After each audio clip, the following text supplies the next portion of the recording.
If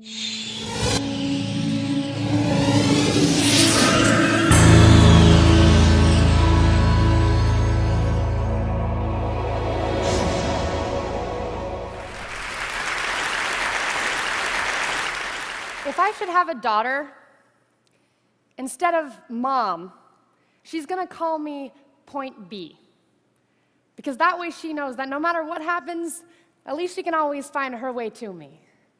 And I'm gonna paint the solar systems on the backs of her hands. So she has to learn the entire universe before she can say, oh, I know that like the back of my hand. And she's gonna learn that this life will hit you hard, in the face, wait for you to get back up just so it can kick you in the stomach. But getting the wind knocked out of you is the only way to remind your lungs how much they like the taste of air. There is hurt here that cannot be fixed by Band-Aids or poetry. So the first time she realizes that Wonder Woman isn't coming, I'll make sure she knows she doesn't have to wear the cape all by herself. Because no matter how wide you stretch your fingers, your hands will always be too small to catch all the pain you want to heal. Believe me, I've tried. And baby, I'll tell her, don't keep your nose up in the air like that. I know that trick. I've done it a million times. You're just smelling for smoke, so you can follow the trail back to a burning house so you can find the boy who lost everything in the fire to see if you can save him. Or else, find the boy who lit the fire in the first place to see if you can change him. But I know she will anyway, so instead, I'll always keep an extra supply of chocolate and rain boots nearby, because there is no heartbreak that chocolate can't fix. Okay, there's a few heartbreaks that chocolate can't fix, but that's what the rain boots are for, because rain will wash away everything if you let it. I want her to look at the world through the underside of a glass-bottom boat, to look through a microscope at the galaxies that exist on the pinpoint of a human mind, because that's the way my mom taught me, that there'll be days like this, there'll be days like this, my mama said, when you open your hands to catch and wind up with only blisters and bruises. When you step out of the phone booth and try to fly, and the very people you want to save are the ones standing on your cape. When your boots will fill with rain and you'll be up to your knees in disappointment, and those are the very days you have all the more reason to say thank you. Because there's nothing more beautiful than the way the ocean refuses to stop kissing the shoreline, no matter how many times it's sent away. You will put the wind in win some, lose some. You will put the star in starting over, and no matter how many landmines erupt in a minute, be sure your mind lands on the beauty of this funny place called life. And yes, on a scale from 1 to over-trusting, I am pretty damn naive, but I want her to know that this world is made out of sugar. It can crumble so easily, but don't be afraid to stick your tongue out and taste it. Baby, I'll tell her, remember your mama is a worrier and your papa is a warrior, and you are the girl with small hands and big eyes who never stops asking for more. Remember that good things come in threes, and so do bad things, and always apologize when you've done something wrong, but don't you ever apologize for the way your eyes refuse to stop shining. Your voice is small, but don't ever stop singing. And when they finally hand you heartache, when they slip war and hatred under your door and offer you handouts on street corners of cynicism and defeat, you tell them that they really ought to meet your mother. Thank you. Thank you. Thank you. Thanks. Thank you. All right, so I want you to take a moment, and I want you to think of 3 things that you know to be true. It can be about whatever you want: technology, entertainment, design, your family, what you had for breakfast. The only rule is don't think too hard. Okay, ready? Go.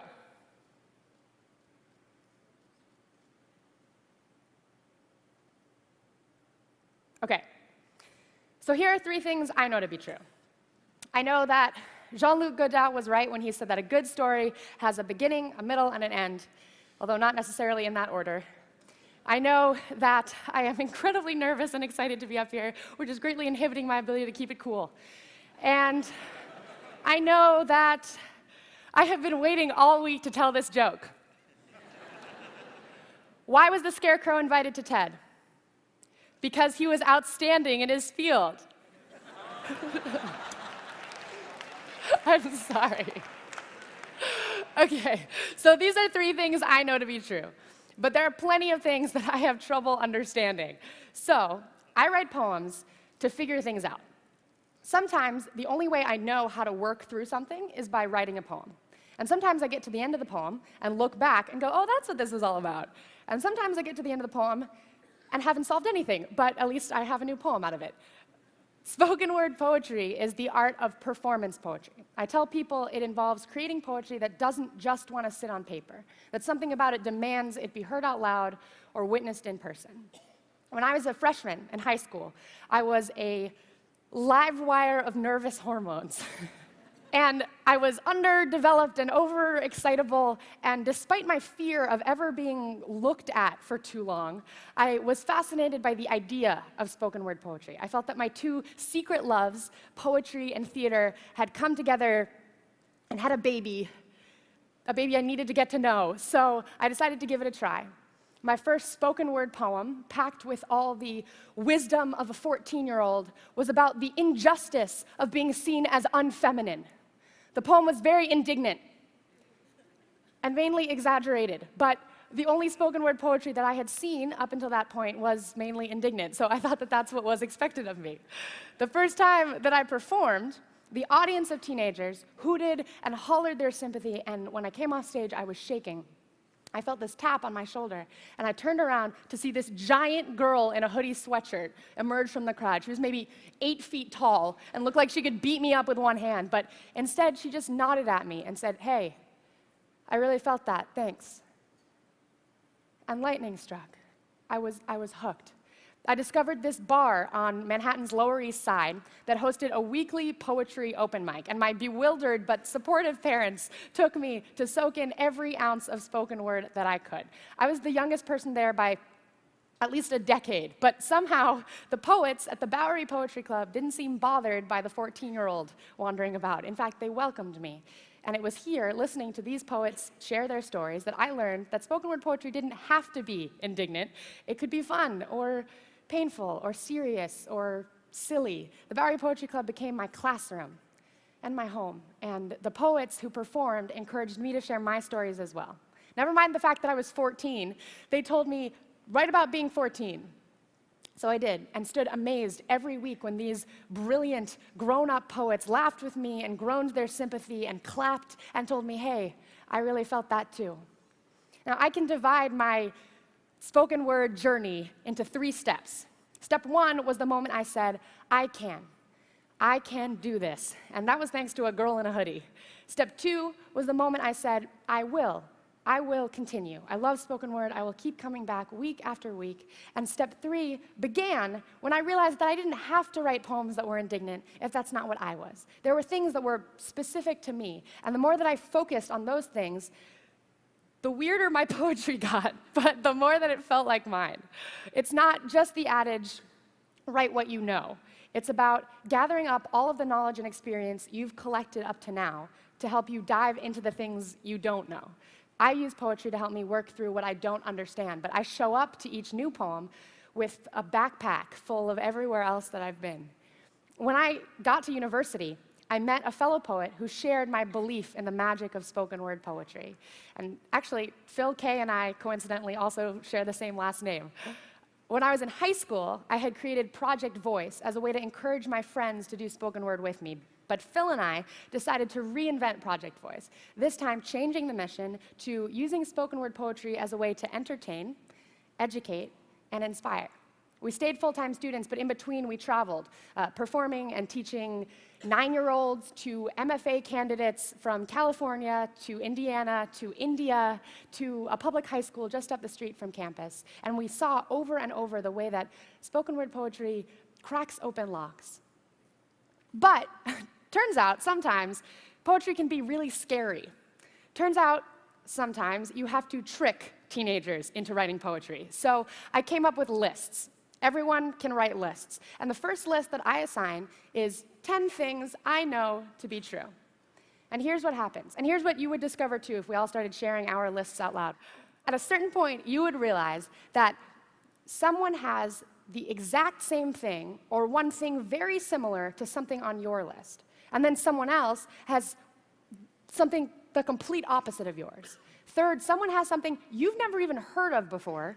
And fourth, someone has something you thought you knew everything about, but they're introducing a new angle of looking at it. And I tell people that this is where great stories start from, these four intersections of what you're passionate about and what others might be invested in. And most people respond really well to this exercise. But one of my students, a freshman named Charlotte, was not convinced. Charlotte was very good at writing lists, but she refused to write any poems. Miss, she'd say, I'm just not interesting. I don't have anything interesting to say. So I assigned her list after list, and one day I assigned the list 10 things I should have learned by now. Number 3 on Charlotte's list was, I should have learned not to crush on guys 3 times my age. I asked her what that meant, and she said, Miss, it's kind of a long story. And I said, Charlotte, it sounds pretty interesting to me.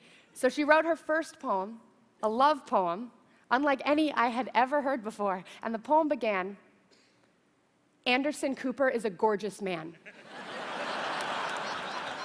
Did you see him on 60 Minutes racing Michael Phelps in a pool? Nothing but swim trunks on, diving in the water, determined to beat this swimming champion. After the race, he tossed his wet, cloud-white hair and said, you're a god. No, Anderson, you're the god.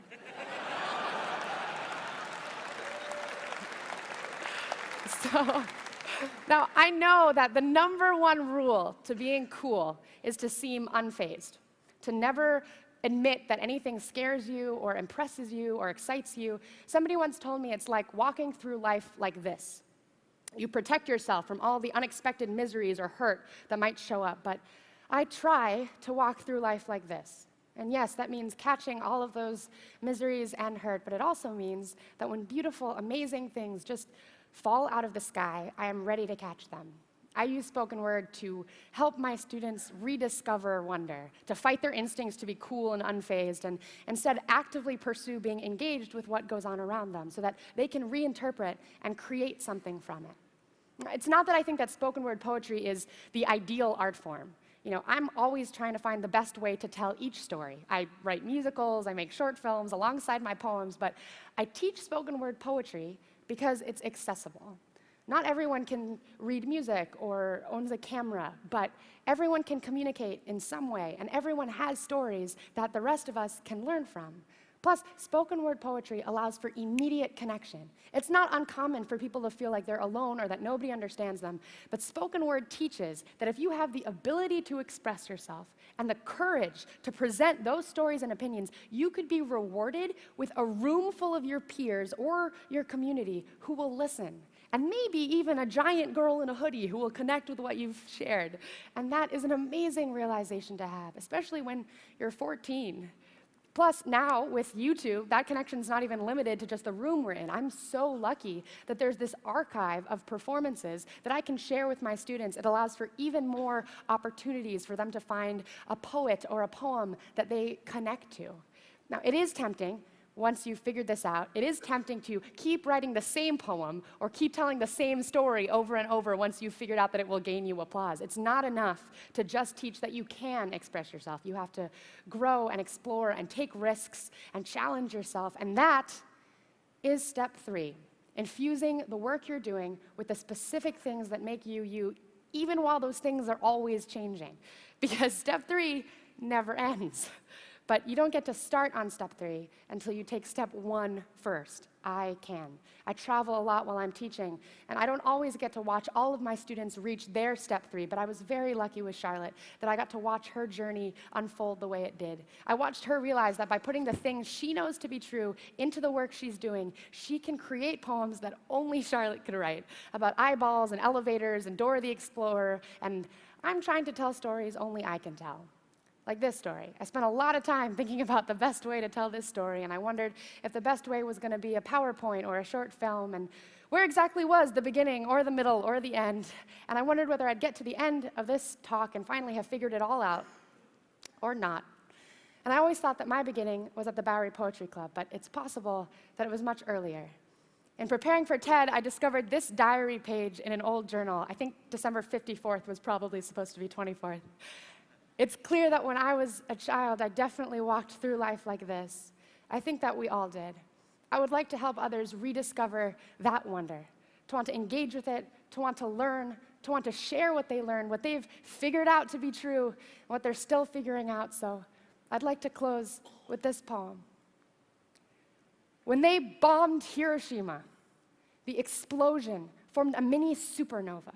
So every living animal, human, or plant that received direct contact with the rays from that sun was instantly turned to ash.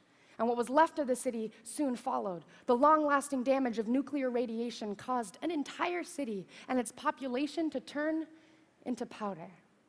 When I was born, my mom says, I looked around the whole hospital room with a stare that said, this? Pfft, I've done this before.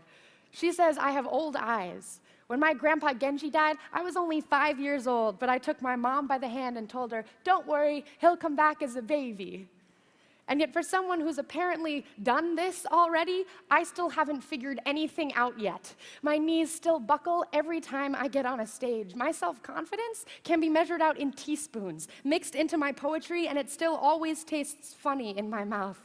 But in Hiroshima, some people were wiped clean away, leaving only a wristwatch or a diary page. So no matter that I have inhibitions to fill all my pockets, I keep trying, hoping that one day I'll write a poem I can be proud to let sit in a museum exhibit as the only proof I existed. My parents named me Sarah, which is a biblical name. In the original story, God told Sarah that she could do something impossible, and she laughed. Because the first Sarah, she didn't know what to do with impossible, and me, well, neither do I. But I see the impossible every day. Impossible is trying to connect in this world, trying to hold on to others while things are blowing up around you, knowing that while you're speaking, they aren't just waiting for their turn to talk. They hear you. They feel exactly what you feel at the same time that you feel it. It's what I strive for. Every time I open my mouth, that impossible connection. There's this piece of wall in Hiroshima that was completely burnt black by the radiation. But on the front step, a person who was sitting there blocked the rays from hitting the stone. The only thing left now is a permanent shadow of positive light. After the A-bomb, specialists said it would take 75 years for the radiation-damaged soil of Hiroshima City to ever grow anything again. But that spring, there were new buds popping up from the earth. When I meet you, in that moment, I'm no longer a part of your future. I start quickly becoming part of your past. But in that instant, I get to share your present, and you get to share mine. And that is the greatest present of all. So if you tell me I can do the impossible, I'll probably laugh at you. I don't know if I can change the world yet, because I don't know that much about it, and I don't know that much about reincarnation either. But if you make me laugh hard enough, sometimes I forget what century I'm in. This isn't my first time here. This isn't my last time here. These aren't the last words I'll share. But just in case, I'm trying my hardest to get it right this time around. Thank you. Thank you. Thank you. Thank you.